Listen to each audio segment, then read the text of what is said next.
Տիկին Պալյան Երևանից ազգային ժողովում քննարկվում է կառավարության ծրագիրը, վարչապետը ներկայացնում է զեկույցը եւ նկատում ենք, որ ընդդիմադիր падգամավորները գալիս են գրանցվում են, սակայն դուրս են գալիս եւ չեն մասնակցում ըստ էության այդ քննարկմանը։ Վարչապետը թեև բնորոշեց, թե դա ինչ պատճառով է լինում, դուք ինչ բնորոշում կտաք եւ առհասարակ թույլատրելի պահվածք է սա։ Այդ ամեն ինչը մենք նկատում ենք ոչ 3, ոչ առաջին օրը, արդեն 5 տարի շարունակ նույն կերպ է։ Երբ հարցը աշխատավարձին է վերաբերում, իրենք գալիս են, այո, երբեմն ամբողջ կազմով մտնում են դալիճ գրանցվում գնում են, այս վերջերս ձեռագիր են որդեգրել իրենց համար, անհատապես են մտնում նիստերի դալիճ գրանցվում եւ գնում, երևի իրենց թվում է, որ եթե թակ-թակ են մտնում դալիճ, քիչ նկատելի են դրա համար, բայց այդ մարդկանց մոտ ոչինչ չի փոխվում, իրենք ոնց եղել են գումարման սկզբից, այդպես շարունակում են, 0 աշխատանք են կատարում իրենց միակ նպատակը աշխատավարձից չզրկվելն է։ Այս մարդկանց Քոչարյան Ռոբերտի, Սերժ Սարգսյանի ներկայացուցիչներին ազգային ժողովում հետաքրքրում է միայն փողը, աշխատավարձը եւ նաեւ պարգևավճարները, որոնց մասին չնայած իրենք առիթը բաց չեն թողնում,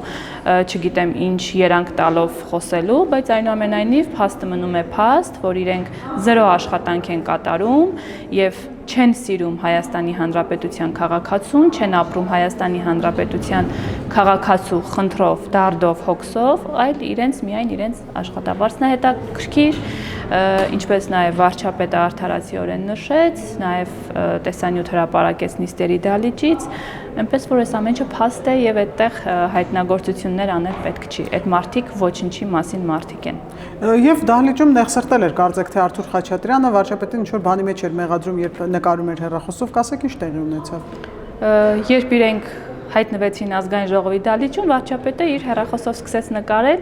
եւ ես ինքս ենթադրեցի, որ պիտի խոսի այս մեր խոսացած թեմայի վերաբերյալ, այսինքն չկային հիմական, թե ինչի են եկել եւ ինչպես տեսանյութը հրապարակելուց հետո տեսանք, ես ճիշտ էի, հենց այդ տրամաբանությամբ էր կատարել վարչապետը այդ փոքրիկ նկարահանումը, բայց Խաչատրյան Արթուրն էր կարծեմ իրենց падգամավորներից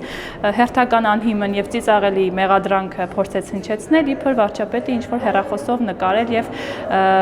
որևէ մեկից, այս դեպքում պարոն Ալեքսանյանին հրահանգ է տվել, որ ինչ որ հարց հնչեցնի վարման կարգով եւ այլն, ինչին պարոն Ալեքսանյանը պատասխանեց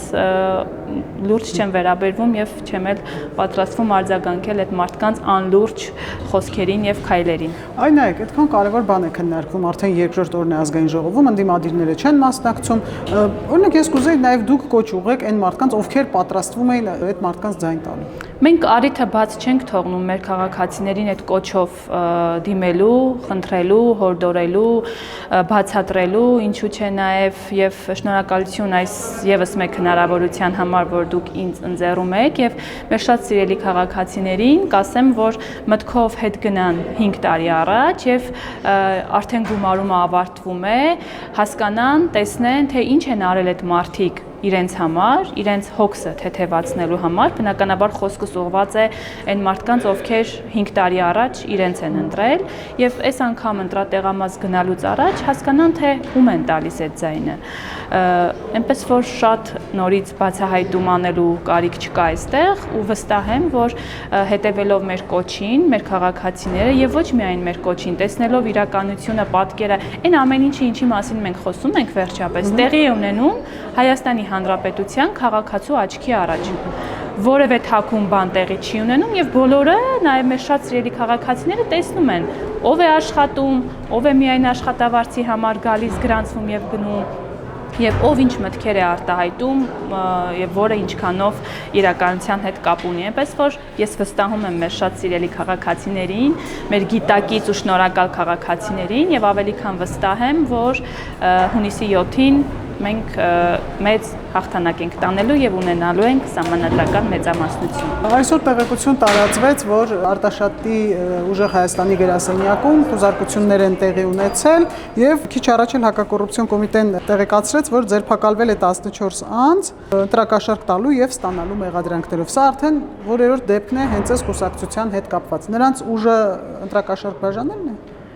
Պարադոքս է այստեղ, ուժեղ մարդը, ուժեղ խումբը, ուժեղ կուսակցությունը չի կարող հույսը դնել ընտրակաշառքի վրա։ Եթե ուժեղ են, շատ պրիմիտիվ ու պարզ հարց, եթե շատ ուժեղ են իրենց նկարագրածի պես, ապա ինչու է գրեթե ամեն օր ձեր նշածի պես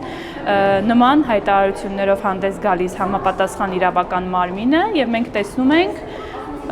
որ նրանց մեջ հիմնականում կանայք են, այսօր էլ 14-ից թիվը կոնկրետ չեմ հիշում, բայց կանայք կային, որոնցից մեկը անգամ 5 անչափահաս երեխա ուներ որդեգրած։ Սա կարծես թե ձեռագիր է եւ ինձ թվում է հատուկ արված, որովհետեւ չի կարող ուղղակի զուգադիպություններ լինել։ Այդ մարդիկ երևի իրենց կարճ խելքով փորձում են կանանց առաջին պլան մղել, իրենք թաքնվելով կանանց թիկունքում եւ որպեսզի հետո կարողանան ազգային ժողովի դալիճում, հարցազրույցներում լալա հարաճ տեքստեր ասել, թե մեր գործող իշխանությունները թիրախավորում են կանանց։ Ուղղակի ծիծաղելի է, ես երեք խոսել եմ իմ ելույթում, ես էլ ինքս կին եմ, մայր եմ, 2 անչափահաս երեխաների եւ հետաքրքիր է, եթե ես երբևէ իմ սխալ արարքի եւ վատ արարքի պատճառով հայտնվեմ նմանատիպ իրավիճակում, այս մարդկանցից որևէ մեկը գալու է իմ համար դոշ ծեծի ազգային ժողովի ամբիոնից, թե մայր է, կին է։ Ես կարծում եմ օրենքի առջև բոլորն են հավասար, անկախ սերից եւ դա շահարկելը ուղղակի եւս մեկ անգամ ծիծաղելի դրության մեջ է դնում իրենց եւ ասեմ ավելին իմ գործընկերներից մեկը նշեց երեք, երբ առանձնացնում են սերերի տարբերակում են անում, վիավորում են նաեւ կանանց։ Պարոն Պարսելյանը երեք խոսեց այդ մասին եւ հարց հնչեցրեց, ինչ է կինը մեղսունակ արարած չէ։ Այնպես որ այս թեման եզրափակենք այս կանով, իրենք շատ վատ վիճակում են գտնվում, իրենք գիտակցում են, որ հունիսի 7-ին շատ մեծ ու ուժեղ ապտակ են ստանալու քաղաքացիների կողմից եւ այս պահին իրենց վերջի ճիկերն են գործադրում, բայց իրենց էլ կարելի է հասկանալ ունեն հրահանգ, հանձնարարություն, որը չկատարելու դեպքում շատ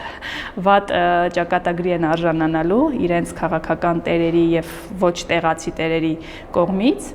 Այնպես որ այսքանը իրենց էլ կարելի է հասկանալ այդ առումով։ Գոհար Մելոյանի մեկնաբանությանն եմ ուզում անդրադառնալ, Facebook-յան գրառում էր արել ձեր նշած մասով, որ թիրախավորել են կանանց այս իշխանությունները, այսինքն իրենց ամբողջ օրը խոսում են արդարությունից, ուժեղ լինելուց եւ իրենց պատկերացմամբ, եթե որևէ հանցանք կատարում է կինը, ապա դա պետքա արդարացվի։ Ինչպես նաև ներողություն հիշեցնեմ երիտասարդ տղային, որը փորձեց հարվածել վարչապետին, փորձեցին արդարացնել այդ զազրելի արարքը։ Ասեմ ավելին, ոչ միայն կնոջ, այս դեպքում մանկահասակ, ինչպես իրենք էին նշում, 40 օրական դեռ չլրացած երեխային էին փորձում այս ամեն ինչի մտցնել, նույնիսկ կադրեր կային, հա, թե ինչպես է երեխային տանում համապատասխան վայր, որպեսզի մայրը կերակրի եւ այլն, այսինքն այդ հուզական մակարդակի վրա ուզում են Հայաստանի Հանրապետության քաղաքացուն մոլորեցնել, չհասկանալով, որ Հայաստանի Հանրապետության քաղաքացին շատ գիտակից է ու հասկանում է ամեն ինչից։ Չնայած բոլորովին վերջերս խոսում էին Հայաստանի Հանրապետության քաղաքացիների մասին, ասելով խորը անասուններ եւ էշեր, չմոռանանք այդ մասին, ու ես ամեն նմանատիպ խոսքից, ելույթից, իրենց վարքագծից հետո հիշում եմ այդ խոսքը եւ ցավով պիտի արձանագրեմ, որ իրենք ոչ միայն արտահայտվում են այդպես քաղաքացիների մասին, այլ նաեւ խորը ընկալում ունեն, որ հենց այդպիսին են մեր քաղաքացիները։ Այո, սիրելի հայրենակիցներ, ես մի անգամ եմ խոսել այս մասին, բայց նորից եմ ուզում կրկնել, որ մեր քաղաքացիները այնքան գիտակից, իմաստուն, շնորհակալ են, որ հույսը դնել նմանատիպ հուզական եւ էժանագին մեթոդների վրա, չգիտեմ ով է իրենց խորհրդատուն, ես կառաջարկեմ լիքը փող ունեն, ավելի որակյալ խորհրդատուներ վարձեն, որպեսզի նմանատիպ ծիծաղելի իրավիճակում չհայտնվեն։ Վարչապետին հարվածելու փորձ արած երիտասարդին երեք Գյուղեղյան Արմենուհին Քոչարյանի падգամավորներից շատ տխուր եւ համեստ դեմքով ասում էր ինչ էր արել այդ տղան, որ նմանատիպ կերպով վարվեցին, իրավական համակարգինի նկատի ունի, եւ ես էլ իմ ելույթում ի պատասխան դրան հարց հնչեցրեցի, թե դուք երբևէ Քոչարյան Ռոբերտին մարտի 1-ի հեղինակ համարձակվել եք հարցնել, թե Պողոս Պողոսյանը այդ ինչ արեց, որ Արագաստ սրճարանում ծեծելով սպանեցիք։ Չնայած վստահ եմ այդքան համարձակություն չունի Տիկին Գյուղեղյանը հարցնելու, որովհետև չգիտեմ այդ հարցից հետո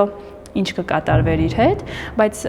այդ հարցի շուրջ էլ ասելիք չկա, ընդամենը այնքան հակադարձելու բան կա, հա, որի մասին նորից մեր շատ սիրելի քաղաքացին տեղյակ է։ Եվ ես չեմ հասկանում, թե իրանցից մեկը չկա, որ ասի հայտնվում եք շատ վատ եւ ծիծաղելի նեղ վիճակում, մի արեք, լռեք, խոսել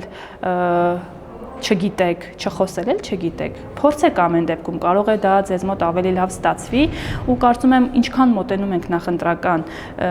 բուն փուլին, այս մարդկանց վիճակը դառնում է ծայրահեղ ծանր, ես կասեի նույնիսկ անհույս եւ